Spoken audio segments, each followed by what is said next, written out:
I just created my very first anime scenes using AI with absolutely zero skills.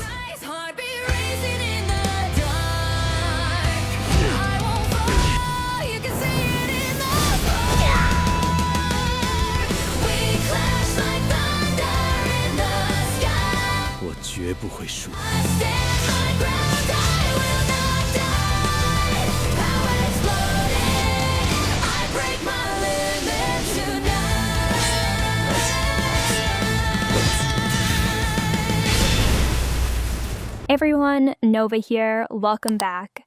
Before we start, a huge thanks from my heart for all your amazing support. Today, I'm showing you a platform that anime fans are going to love. It does the heavy lifting of creating anime, starting from just a simple idea. The tools are super straightforward with two modes, one for beginners and one for experts. Let me show you exactly what I mean by that. First, head over to Elser AI. This is an all-in-one AI studio for anime. It can take a basic idea, or a full script, and turn it into a long-form anime, up to 30 minutes. It keeps characters consistent and the motion cinematic, all in one workflow. There are a lot of options here, but we're focusing on anime and movie. You can paste a finished script or just type a simple idea and let Elser build the story. There are even example prompts you can adapt. As I mentioned, Elser is designed for everyone, beginners and pros alike. We're starting with the simple mode first to see how it works. Later, I'll show you how to get even more control, and I'll share some helpful tips at the end of the video too. I'm pasting my concept here. Arya without voice, a story about a musician who lost her voice and finds a music box that helps her tell her story through emotion. Now, just hit next. Elser takes that paragraph and expands it into a full script with a complete storyline. This is our foundation. Okay, you'll see every scene laid out for you. I really recommend taking your time here. Quickly skim the scenes, edit descriptions, or add and remove parts until the story feels exactly right.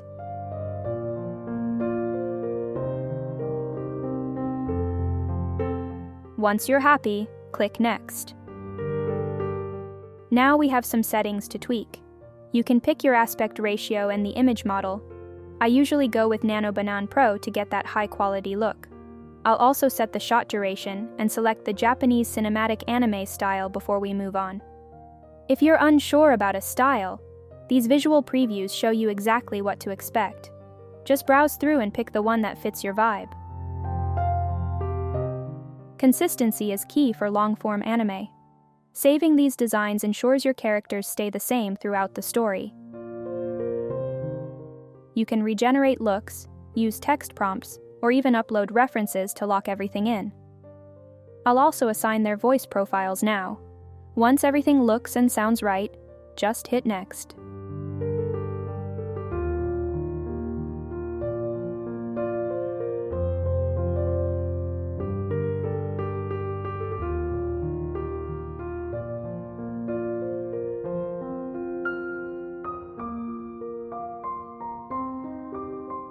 You'll see two options here, auto-generate storyboard or manual.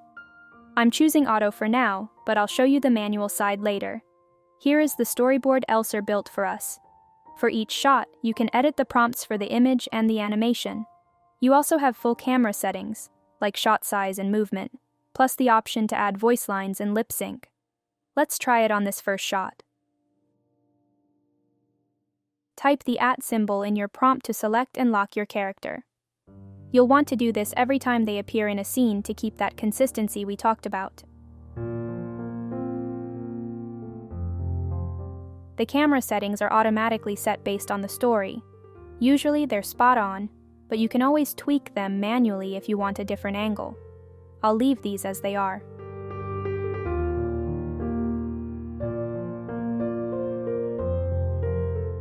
For the audio, I'll type Arya's line, "I can still hear the music," and select her character. You have to generate the voice first. Once that's done, you can toggle the lip sync on.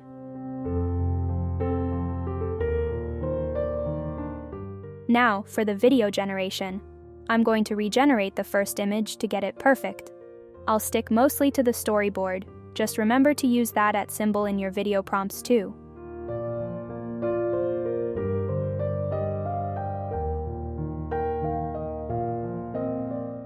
I actually forgot to use the @ tag in the video prompt for this first shot. You'll notice some slight inconsistency in Arya's outfit in the legs. I'll fix that later, but it's a good reminder of why that symbol is so important. Aside from that, I kept things simple and stuck to Elser's original settings so you could see the raw results. I also trimmed out a few extra shots just to keep this tutorial moving along.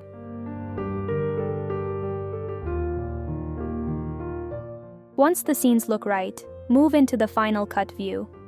It's a very straightforward editor where you can drop in your shots. If you generated multiple versions of a scene, you can pick your favorite right from the Assets panel.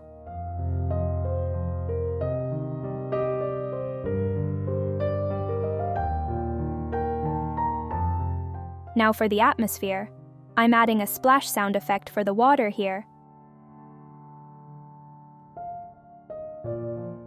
For the background music, you can upload your own, choose from the library, or use the built-in AI music generator. If you're not sure what music prompt to use, just ask the AI assistant on the side. It'll write a prompt for you based on the mood of your story. I'll paste the assistant's prompt here and generate the track. Once you've picked the best match, just do a quick edit to line everything up. Hit export for a high-quality 1080p render, and let's check out the final result.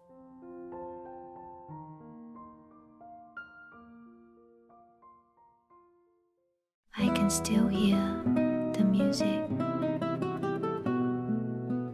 I forgot what my own voice sounds like. This place feels like a forgotten story. The music awakens something unspoken within me.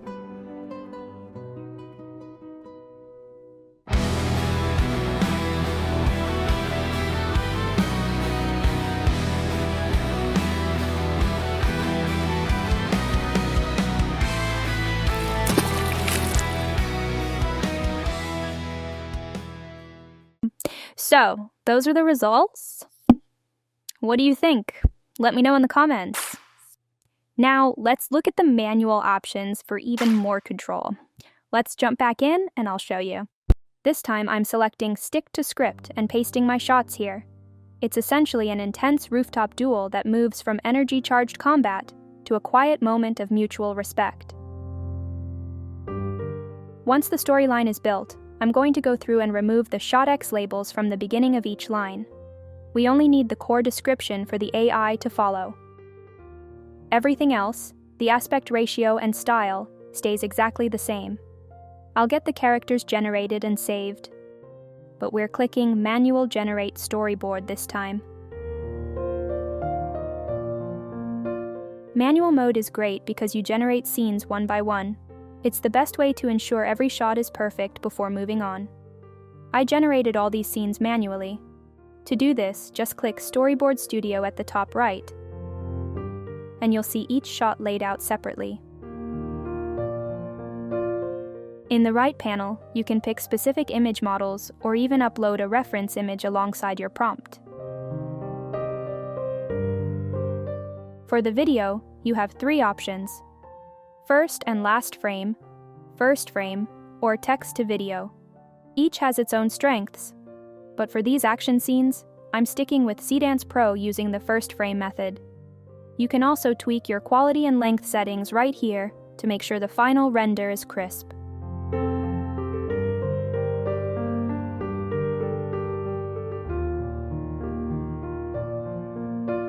You can actually extract any frame from a generated video to keep your sequence perfectly aligned. Just move to the specific frame you want and click Extract Material. Now, you can use that frame as the starting point for your next shot. It's a simple trick, but it makes the flow between cuts look smooth.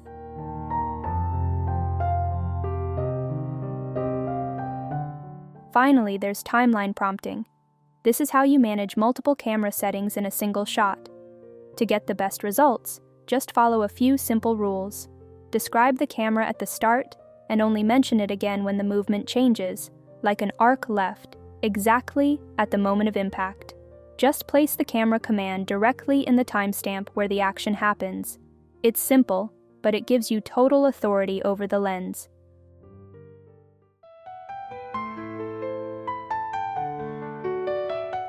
Alright guys, before we wrap up, let's look at the pricing.